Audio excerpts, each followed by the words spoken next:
Formula ఈ car race కేసులో మాజీ మంత్రి కేటీఆర్ హైదరాబాద్లోని నాంపల్లి ఏసీబీ కోర్టులో హాజరయ్యారు. ఆయనతో పాటు ఐఏఎస్ అరవింద్ కుమార్, హెచ్ఎండిఏ మాజీ చీఫ్ ఇంజనీర్ బిఎల్ఎన్ రెడ్డి కూడా అటెండ్ అయ్యారు. కేటీఆర్ రాక సందర్భంగా కోర్టు వద్దకు బీఆర్ఎస్ కార్యకర్తలు భారీగా తరలి వచ్చారు. దీంతో అక్కడ స్వల్పంగా తోపులాట జరిగింది. ఇందల్వాయి మండలం గన్నారం గ్రామంలో పౌర హక్కుల పరిరక్షణ గురించి ప్రజలకు ఎస్ఐ సుమలత అవగాహన కల్పించారు.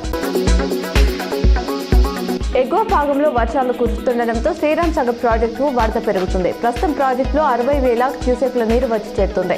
గత 24 గంటల్లో 5 టీఎంసీల నీరు వచ్చి చేరింది. నిజామాబాద్ నగరంలోని సుభాష్ నగర్లో గల రాష్ట్ర ప్రభుత్వ సలహాదారు సుదర్శన్ రెడ్డి నివాసం సందడిగా మారింది. పలువురు ప్రజాప్రతినిధులు, అధికారులు ఆయనను మర్యాదపూర్వకంగా కలిశారు.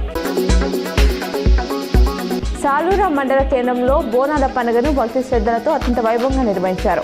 మహిళలు సాంప్రదాయ దుస్తులు ధరించి అలంకరించిన బోనాలతో అమ్మవారికి మొక్కులు చెల్లించారు. డప్పు చప్పులు, పోతరాజుల విన్యాసాలు, మంగళ వాయిద్యాల నడుమ భారీ ఊరేగింపు నిర్వహించారు. నిజామాబాద్ జిల్లా వ్యాప్తంగా విస్తారంగా వర్షాలు కురుస్తున్నాయి. గడిచిన 12 గంటల్లో అత్యధికంగా ఆర్మూర్ మండలంలో మగ్గిడి 99.3 మిల్లీమీటర్లు వర్షపాతం నమోదైంది. ఈ మేరకు అధికారులు శుక్రవారం వివరాలు వెల్లడించారు. రేషన్ కార్డుదారులకు ప్రభుత్వం శుభవార్త చెప్పింది. ఈ కేవైసీ గడువు ఇవాళతో ముగియగా ఆగస్టు 31 వరకు పొడిగించింది.